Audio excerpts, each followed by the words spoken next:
Hi everyone, I'm Jesselyn. And I'm Angela Lynn, and welcome back to another episode of But Where Are You Really From? Today we are very honored to have another guest on our show to provide a very important perspective.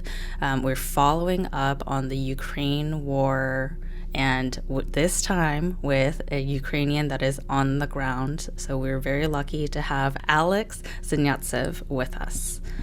Hello, Alex. Hello, thank you for inviting me. Доброго вечора, ми з України, which means good evening, we are from Ukraine. Thank you so much for joining us. For listeners wondering, how did we finally get someone from Ukraine on the show? This is the magic of the internet, guys. So we had posted clips from our first episode where we had mentioned that our original goal was to have both a Ukrainian and a Russian perspective. We weren't able to secure both in time. So we had posted some clips from that episode on social media. And Alex happened to comment on one of our clips saying, if there's anything you don't understand, I'm happy to provide some additional color and context. And I was like, well, would you be able to provide that on a follow-up episode of our podcast? And he was very quickly like, yes. So this is how we got connected, guys. TikTok, of all things. Yeah, that's magic of nowadays way of living, that we can be connected and share first-hand experience. So that's kind of great, and I'm really happy to share this experience to people who might not fully understand this. So I kind of realize that it's difficult sometimes to explain. And even before we start, I want to thank all the US citizens and for all the people around the world to having their time to dig into topic and support the truth in this war. It's not a matter of picking a side, it's just spending your time on this topic is really important for us. Yeah. Well, thank you for joining us. We definitely agree. A very important topic, and I think we'll talk about it a little bit later, but it is very difficult, I think, nowadays, almost because we're so connected and there are so many ways to get information, it is hard to get the kind of like right information in a lot of ways. So we will talk about that as well. But before we dive in, I want to ask you our kind of signature question, but where are you really from? Go ahead. Yeah, that's a great question. So I will answer that in kind of romantic ways, that I'm from a city that's 1,500 years old. And that keeps changing with me. So that's where I'm from. I'm from Kyiv, Ukraine, and I was actually born in Soviet Union. I'm 4 years older than Ukrainians, and I spent all my life here. And it keeps changing, and I keep changing, and that's where I'm from here. I love it. And yeah, it's just so special to have someone literally on the ground in the capital with us. So again, thank you. And before we go into any topics, how are you? How are you doing? Well, relatively fine, I would say. And I would say some routine changed. So I don't remember much from war started. So obviously, everyone is in Ukraine is not fine in global nowadays terms. So we don't have feeling of complete safety and this basic things that people have in modern world. However, people get used to anything, and we are getting on track with that. So I'm fine. I can tell from as to the extent as it's possible in living in countries that is at war. What's kind of your daily routine or daily life look like now? All the people in Ukraine are touched or affected by the war, so everyone takes some part. It's not that armies are fighting and people are just waiting to outcome. It's that everyone is involved. And there are three major groups, I would say. One is that armed forces. Another is territorial defense, is kind of division of armed forces that protect local communities and help police, help fire department, help with that. And a big volunteer movement that people who live here and try to help out that too, and the citizen who need help. So I would say all the people are divided in these three buckets, one way or another. I personally am not in armed forces. I'm not in territorial defense. My decision was that I continue working. I'm a software engineer, and my income is higher than average in Ukraine. And I decided that if I can donate a couple $1,000s per month to army, that would be a better place for me for now to support this situation. And this might change. So maybe it will be a point when I will need to go to get military training and stuff like that. So I'm ready to that. So currently, my personal routine is I work and volunteer a little bit with putting my skills the most effective way. And every person tries to do that. So you try not to get new skills, but you want to get most of what you can do already. Let's say a person was a project manager, then he can organize volunteering movement. Or person knows how to cook, it's his or her hobby, and people are making food for people. So that's kind of it. So that's kind of routine. I mostly work and do a little stuff in local community.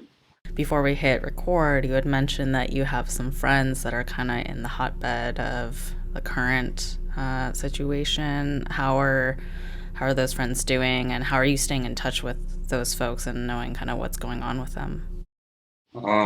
Firstly, say that I'm in capital, which is kind of target number one for Russians, and that's kind of crazy, I would say. From the other side, it's most protected city, so closest I physically was to war is that missile hit it in 500 meters from me, and that was kind of scary. So I even thought for a second, so that's it.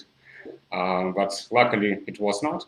And another day I went back from Central Railway Station where I helped people to get on a train and stuff like that. And on ground combat was happening. So I had a chance to get a bullet. And luckily I know my city, so I managed to make a detour, let's name it that.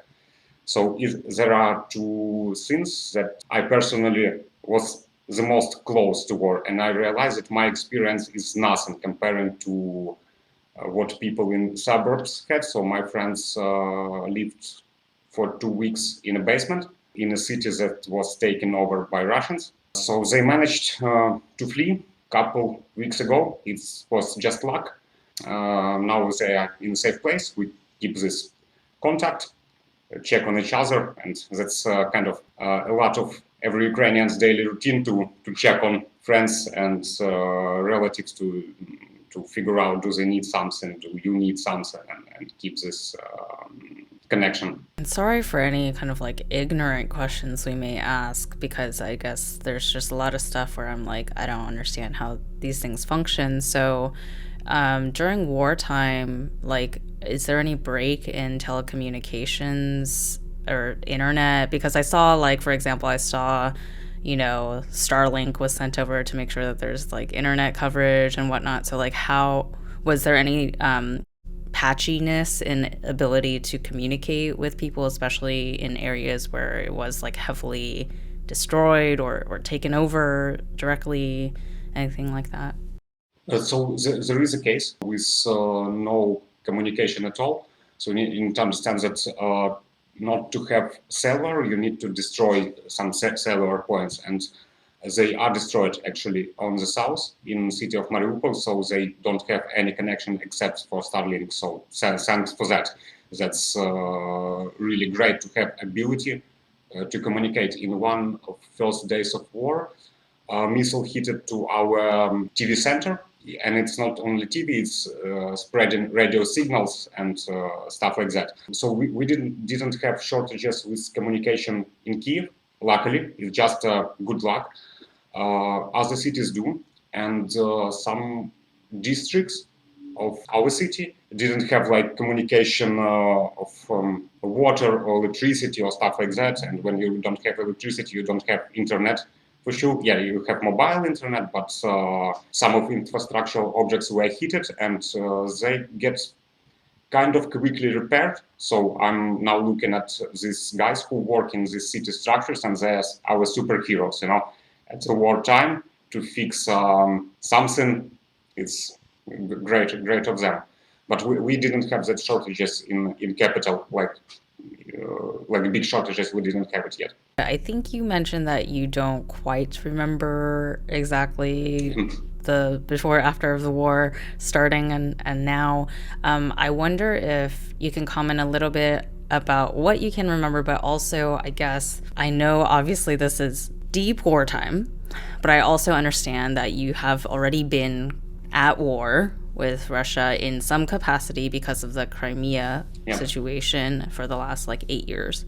So I guess question being how drastic of a difference or how bad was it before already, because it wasn't like you guys were just in total peacetime, everything's chill beforehand, and versus now, after full scale war being breaking out. I will try to make this story short, so feel free to interrupt me and get some details, because I was physically involved in a lot of things that were going on in Ukraine, because I'm 34 years old, so I kind of met these things. So, matter of fact, it was two revolutions taking place in Ukraine. One was in 2004, which was called Orange Revolution. And it was kind of on the topic that president elections were made up. And it was kind of obvious that president was not elected by a proper counting of votes, but it was just made up through the administrative resources. And that was a revolution with a leader. It was a historical period of time when we needed a leader to represent us. It was a political leader. It was kind of a lot of gathering on Center Square and center, and people were protesting on taking revote, taking people from outside to make sure that calculations are not done in a way that it's made up and stuff like that. And it did happen. I was in a college at the time. I was kind of 16 years old. But for some reason, I felt that, okay, we need to kind of establish real democracy here. And it's not going to happen if we just close our eyes on the fact that someone can make up something, because they can make up something else if they're capable of making up presidential elections. So re-election took place. And that leader became a president, and with him, actually, Ukraine started to be recognized among other countries as an equal country. It's not some place from former Soviet Union, right? So that guy, he knew English at least, so he managed to kind of establish this communication. And after that, another election took place, democratic way, okay. That other pro-Russian candidate did win. But this communication towards West was established already, so it was going that direction. Now it's like in any election system, like U.S. election system or whatever. Maybe we from outside don't understand U.S. election, but what we do understand, that system itself is designed in a way that if you make a bad decision on president or on Congress on something, you cannot break the whole thing in the terms where this and that government is in power. So that pro-Russian president was elected. Since we're going on towards West, and we had this social, let's say, event, we had European football final that took place in Ukraine and in Poland. And a lot of infrastructural changes were happening. You got funding, you got this and that. And I was not a software engineer at that time. I was a construction engineer, and I actually worked on construction of airport in Kyiv. So we've got a really big and modern airport that is capable of accepting lots of travelers and tourists and stuff like that. And what happened after that is that people from Europe who came to see the final, they realized that Ukraine is kind of, it's not a scary place, and it's relatively cheap, and it's really common to Europe. And people from Europe started to see Ukraine as a touristic destination, because we have a lot of things to see in cities and in nature and stuff like that. So that's started to happen, and Ukrainians started to travel more to Europe and see what's going on there. And at one point, that president turns over the next integration with Europe, and he turns over to Russia. And protests start because, yes, you are pro-Russian, yes, you were elected in a democratic way, but we didn't sign for changing the direction fully, right? And that protest in 2016, firstly, nobody took it serious, even me. It were mostly students. It was fun for them to protest against something, and sure, some students want to travel to Europe. Students want to have ability to get education in another country or just to see other people. So it's, but it was not taken that serious. You know, more adult people who work already, like myself, we thought, okay, that's government, and we are not capable of doing that. And at one point, government decides to remove this protest with police force, brutal removing from physically from the square.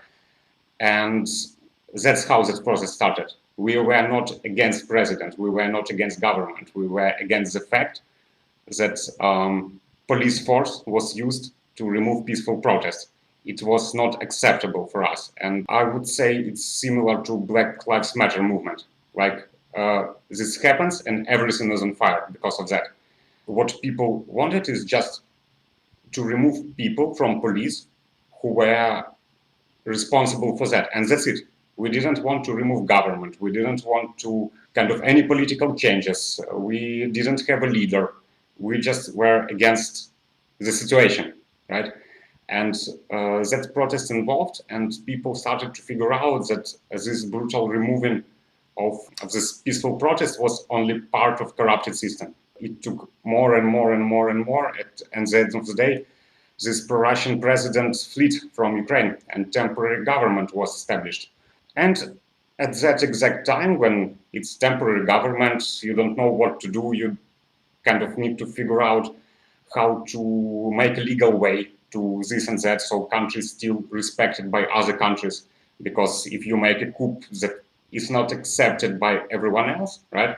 Then how do you proceed with that? How do you proceed with your politics if it's not accepted? So our government looked for a way to establish the new election and stuff like that. And at that exact time, Russia takes the situation and takes over the Crimea. So it puts military forces to Crimea, and there is no fight back because government is temporary.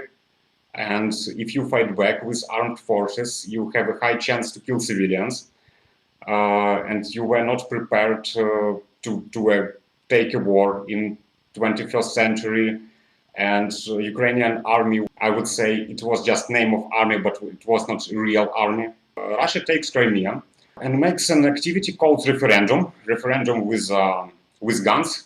And they say, okay, people from Crimea voted to go to Russia, but it's not how it happens, right? It's not by agreement of governments and of people who live there.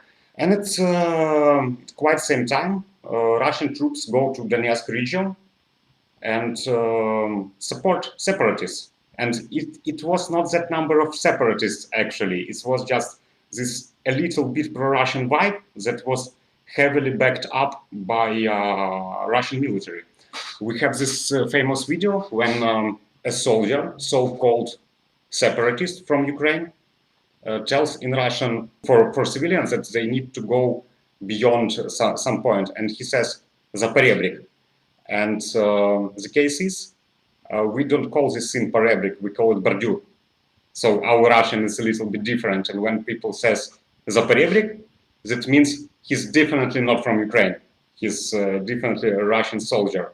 So they take over it and start this kind of military presence. And Ukraine was able to gather a small amount of people who joined the army and started to push back. That's how this war started. It was back and forth. There were some agreements. I myself didn't follow up on all the 8 years because I had my things to do as well after the revolution. Like I changed my profession, and a lot of kind of things changed. But it was kind of the beginning that Russia used the situation to start this invasion and start this making the environment where Ukraine cannot go faster in its progress, I would say. Thank you for all of that context. I think especially the Crimea part is really interesting to hear from the Ukrainian perspective, because I think a lot of the way the history is written in Western media, and also how we heard it from the Russian civilian we had on the previous episode, it was obviously not cool that happened, but it sounded like the separatist movement was stronger than something that was kind of propped up by the Russian government. So you need to understand that a lot of Crimean population are Russian soldiers or post-Soviet soldiers. So it was an activity in the USSR. They tried to remove, national identity from different groups of people. And sure thing, not only Ukrainians were affected by that. Same happened with Crimean Tatars. It's like native population. They were deported and military bases were established. And a lot of nowadays Crimean population is actually Russian soldiers and their families, or post-Soviet soldiers and their families. So you cannot even tell it's legit in the first place. And so, yes, a lot of people did support this, let's say, pro-Russian movement. And I see that they associate Russia with Soviet Union, and they remember good old days of Soviet Union. And the only thing that was good is that they were 30 years old, and everything was fine for them. They were treated good by the government. They had good living, but it's not. It has nothing to deal with modern lifestyle, right? You cannot kind of put ideals that were okay 30 or 40 years ago and say it was good because world changed. When all of this first started, did you guys actually believe it? Because the way that you're telling kind of the series of events, it almost sounds like a slow boil. And when you kind of like incrementally step towards those things, it's sometimes hard to perceive the next thing as like the full escalation. So what was that like? Were you and your friends actually like, oh my God, this is like a war? Or do you think it was just a kind of another opportunist thing that Russia was doing? That was unbelievable for sure. You cannot wait for that. I have actually returned from Poland on 20th of February. And on 24th of February, I woke up and I looked at my cell phone. I had kind of 13 missed calls from my mom. It was clear that Russia invaded. It was like you could physically hear that, artillery strikes and stuff like that. So what was that? It was about to contact friends and families and figure out what to do, and are we doing something, are we not doing something, how long will it last, will we fail right now, or maybe is it a good idea to go somewhere by train or not, or by a car and stuff like that. My decision at some point was not to go anywhere, and it's not related to the fact that I'm kind of so all the men at the age from 18 to 60 potentially go to army, and if army will kind of reach me out in terms of that, I will join. It's kind of clear, but even if it was not the case, I would not go anyway, because from here you see what is a real need, right? So if you in another country, you can kind of contact with someone or rely on news or rely on something, but being in Kyiv, you kind of understand that, okay, electricity is fine, that is fine, what is not fine? And you can address that. For instance, for cities like Kyiv, so we had this community established in my district, and what we have discovered is that city is not doing so well with help for elderly, and kind of that's really basic human stuff. So we established to do that, and like make this lives for that elderly people easier. It was shock for everyone, Nobody understood what is going on, and I would say it was too many information in the first 2 weeks, and after that, all the people found their places in the situation. So somebody went to more safe place, somebody didn't, and now people just proceed to do small tasks in where they are. It's really, really cool to hear that essentially everyone just stepped up and it became like a truly community driven effort. I'm like thinking if something like this were to happen in the US, if we would even have that level of community feeling to like do that. I'm not sure we would, Uh, frankly. I was in the United States once in my life, and I had this community feeling. So I believe yes. And what I wanted to discuss is that I was really against of the idea of having weapons. In Europe, we don't have that, and we were kind of thinking we are civilized enough not to have that. And now this changed.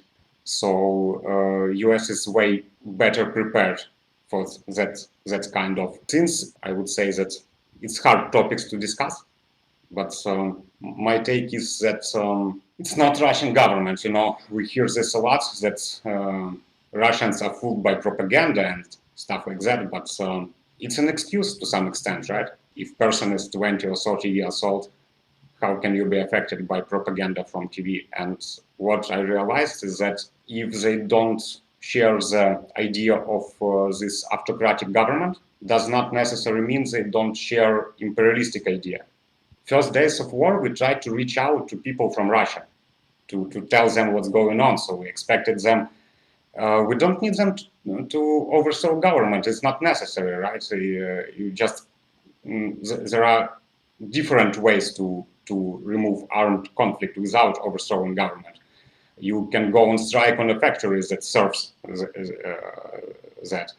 So we are trying to reach them out, and what we figure out now is that Russians won't kind of be in this imperialistic vibe when they are biggest, they're strongest, and stuff like that. That since that did matter in 18th century, they want to be in that. I don't know why, but it's matter of fact. And let's say the best case scenario is that any war, armies are fighting, and civilians are killed by accident, right?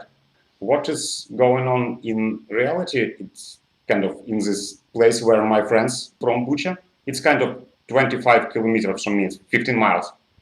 So it was taken over by Russian army, and what they do is terror against civilians. So they tie hands and kill them, literally execute. They execute them in one room and live in another room. Almost all women are raped multiple times. Children are raped. What kind of war is that? Is it for some political scene? Is it for some economic supremacy? No, it's just a terror to show that we are to make decisions because we are armed. And now I'm getting to the idea that was not acceptable for me before, that every man needs to be military trained, at least at basics, to protect ourselves. But now I'm currently fully support this idea, and I'm pretty sure that our country will establish that. So we will need to have this more powerful territorial defense and local military related things. So all the people at least know how to use the weapons, because civilians get in a situation when they cannot actually do anything. You feel that if you don't aggressively act against soldiers, then you will be safe. But it's not true at this war. I have a question regarding the war crimes that are being committed on the ground. This is something that is sponsored by the state, meaning that there is kind of like wide, you can do whatever you want, or this is kind of just like a situation where soldiers are being in that environment brings out like the worst of people. Because let's be honest, like Yeah. many different members of different armies, including our armies, have committed war crimes as they're there, and not all of those situations are like necessarily sanctioned. But I'm curious to know if that's kind of like the case where the Russian government is kind of just like do whatever you want. Um, it's obviously done intentionally. Yes, there are war crimes in different historical areas, and this Russian media they call liberal media or not government-controlled media, they refer to World War II. That also did take place, but World War II was 80 years ago, right? Mhm. What I kind of realized, army is the top of every society. So even soldiers or officers and stuff like that, maybe they're not best people to discuss Shakespeare or whatever, right? But you have no doubts that, let's say, U.S. Soldiers, they really want to save and protect. That is what drives them to become army, like to get recruited, to get trained. And yes, there are military crimes, and they are investigated by a government of that country, after all. So government accepts that. Government says we will punish people who are responsible for war crimes, right? And here, Russian government says it's all made up. Guys, we don't have a film studio to make this made up of that size. It's kind of impossible. And what is scary to realize is that if that is the top of society, what society is? Wow. Very heavy, a lot of stuff to unpack there. I think something I'd like to dig into a little bit more is as you're describing the war crimes that are happening, I guess it reminds me of one of the topics we wanted to discuss was kind of like different sources of news and what is trustworthy, blah, blah, blah. So in this specific case, are you hearing that through like direct people on the ground that have witnessed this stuff, or is it like select news sources that are really reliable? How are you getting your information about the war? So there are a couple of trusted sources. I will share links with you later on, and sure thing, it's first-hand experience, and people who know people who know people who know people, and some things I kind of guarantee it's not made up. Some people I just trust, and some people I don't trust. So I believe that there are maybe some over-emotional stuff happening, but there are kind of big things like missile hit to railway station. You cannot hide that. It's a matter of fact, right? And it was a recorded case when a guy approached to this place and asked a volunteer. He had relatives that were possibly killed by that hit.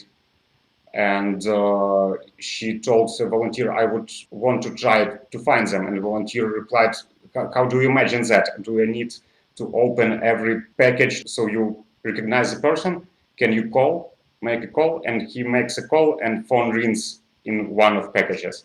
So this thing you cannot make up. Some of things I can visually see. The missile hit it that I told before, and half of building missing there. So you cannot make up that.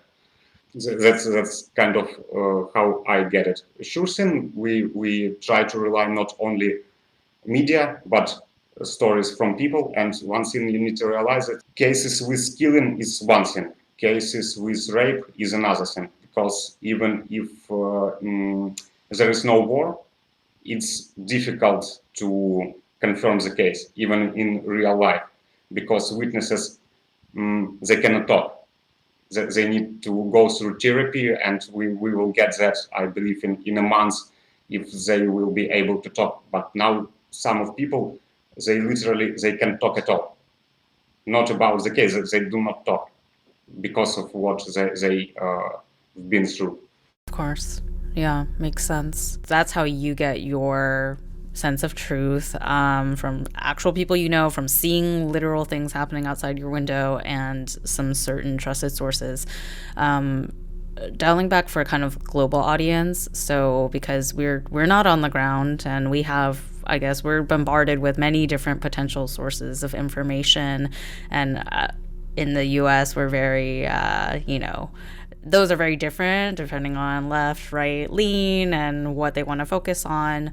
How do you recommend that we, I guess, stay as unbiased as possible and learn what is really going on? And also, if you have any like kind of top lines, if you could give us of like how the war is actually going, because I think depending on which sources we listen to, it's kind of like, oh, Russia's like dominating, or Ukraine's totally fighting back, like Russia has no chance. Like, I think there's a very different narrative depending on which source you're listening to. So I'm curious if you have any kind of like summary, top line summary of like currently how it's actually going, and how long, I guess, you perceive it might last. So we cannot project that. We don't know how long it's going to last. We don't know the ideas of government that how things are going on. Is that you need to understand that how things is going on currently. It's only known by Ukraine defense. So our government even tells that you don't post any news about any movement of our army, because by doing that you can do harm for army. Some things need to be taken retrospectively only. So from things that's happening now, it is a really bad situation in city of Mariupol and a couple other places. I have my colleague from previous work who lives in Mykolaiv, and from what she says, it's not that kind of great from other stuff. So we had these eight directions where Russian attacked, and now it's two of them. So Ukraine was able to block 6 of the 8 directions, which is kind of good. However, from the ground, it's not like in a movie, right? When there is a front line and there is fighting, it's not like that. Front line is changing every day, and small groups of people moving back and forth. So you cannot get this on ground experience from them, because they're hiding their positions from both sides. So it can be only done retrospectively. You take one particular battle and then you kind of figure out what was happening there exactly, but you cannot get live information. It's kind of a problem actually with nowadays technology. We get used that we post everything online, right? And so there are some things that where the proofs, right? Because you have a smartphone, you can record that. But how do people imagine this? So people is in city where dead bodies everywhere, and person thinks of how to get out of the situation, not to provide like exact documentation of what is going on. And now I realize that actually war journalism is a tough job. Why I say that changing Russian government might not change the situation is similar to war in Vietnam, when it was intentionally continued, even when the government did understand that there is no reason for that. And then Washington Post posted this investigation, and this is how this anti-war movement rolled out. Like, and in the past, you could make an article or series of articles through a trusted source like Washington Post, and that will change the situation. Now we have too much information, and now it's no that trusted source that you can trust, and everyone can discuss is it true or not. So it's kind of opposite side of living in this informational kind of age, when we have too much information to pick truth from. Okay, I think last main topic is around something you've already started discussing, is kind of how you see the Russian people, which is a very sticky subject. I think we already get a sense of how you see them, but I guess I want to just highlight some gray area, which is that there, as we heard from the Russian civilian that we interviewed, it is common for family friends to be kind of like divided across the country's borders. Like, it was not like only Ukrainians live here, only Russians live there. It was a little bit more mixed like that. And also, I guess, forget the propaganda piece of, Russian government. The laws that they've enacted kind of prohibit real protesting and real, fighting back metaphorically or physically of the government, because literal jail time for just saying the word war. Like, how do you see the Russian people knowing that there are definitely some people that are pro-war, that are imperialists, like you said, and are committing war crimes if they're in the army. But there's also this other sect of people that are not pro-war, but are afraid for their own lives if they do something or try to do something, right? It's not me to educate people how to protest, right? We had exactly the same situation in 2014, and the thing needs to be kind of understood that civil rights are not given away by governments; they are taken by people. So yes, there is issue with protests in Russia, but how did they end up in a situation like that? It didn't appear yesterday. Like not changing government for 20 years, kind of is made up for that. And yes, there is issue with peaceful protest, but peaceful protest in autocratic governments, it's like playing chess with a bird. It doesn't make sense, right? Maybe people could do something else to stay safe. Go and strike on a factory, or make a group of people that are able to fight back police. Like you see the protest, person gets arrested, and 10 other people are filming that on their phones. What kind of protest is that? What is the goal of that protest? And I believe that in years to come, Russia will get on with this imperial. It will end, and they will realize that it's not a way to go in nowadays world, and maybe it will even become a real federation. It's not a real federation now; it's a kingdom. So it's called Russian Federation, right? Federation means you have separate states that have their own laws, and then you have a federal Texas or something, or army, and that's not true. And it's to them to decide that. We were asking to them to just stop the war, not overthrow government, do something with your government, so your soldiers don't not come to our land. They are not capable of doing that, and it's not us to educate them to do that. Our mission now is that soldiers who came to our land stay in our land, inside it. That's kind of it. What will happen with Russia? I personally don't care at all. I do understand that we need to be armed, and in my childhood it was like Russian media saying that there are rebels in Chechnya. It's a republic in Russia on Caucasus Mountains, and they were shown as terrorists. The whole narrative was we are fighting terrorists, and now we see that Russians were terrorists fighting every nation that just want to be free. So in 2014, our concept was it's our protest, it's what we do, just leave us alone, and we will be partners. We will not be closest friends, but we can discuss something. We know Russian language.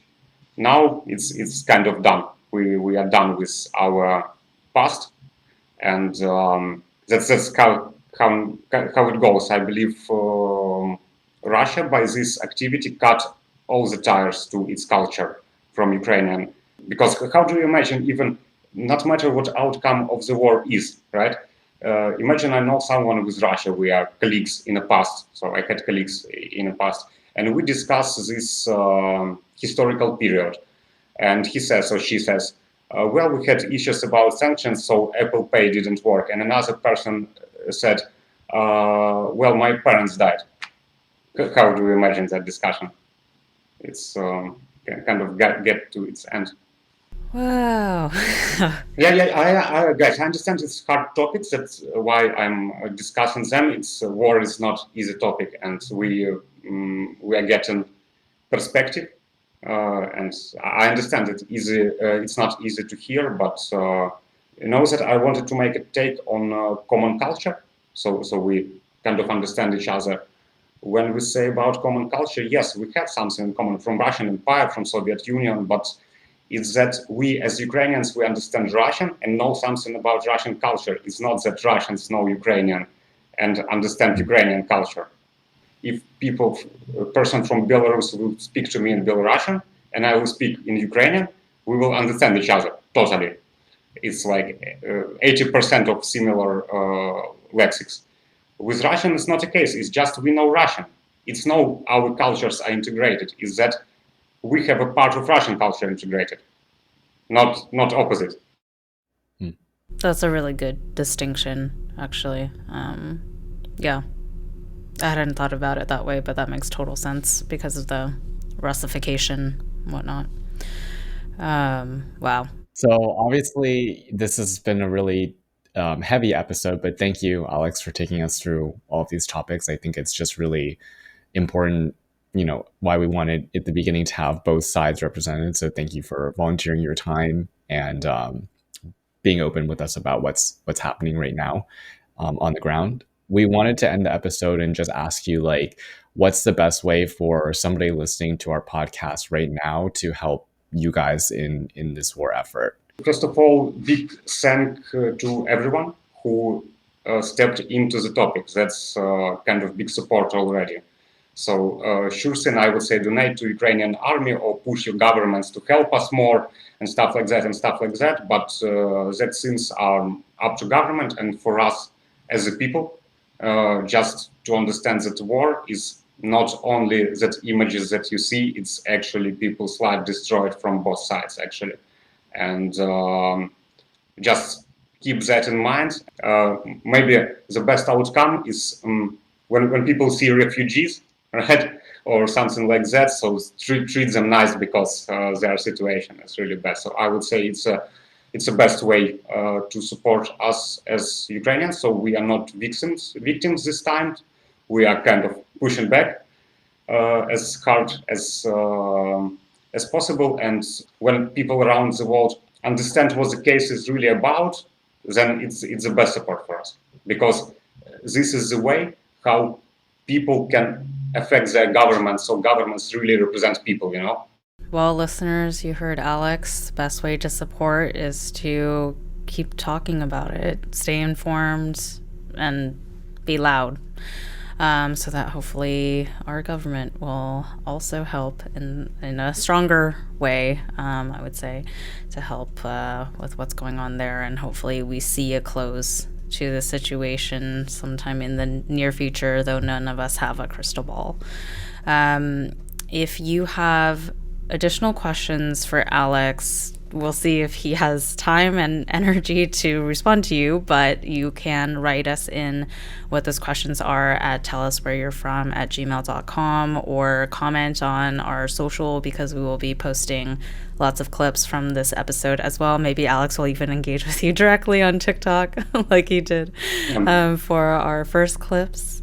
Alex, thank you so much for joining us. Truly, this was really enlightening, heavy conversation, but really important to have and really special to have firsthand experience. So thank you so much. Thank you for inviting me. And that was hard to talk, hard to hear, but necessary to do, right? But so thank you, guys. Of course. Listeners, come back next week. We'll have another episode for you then. But until then, Right.再见.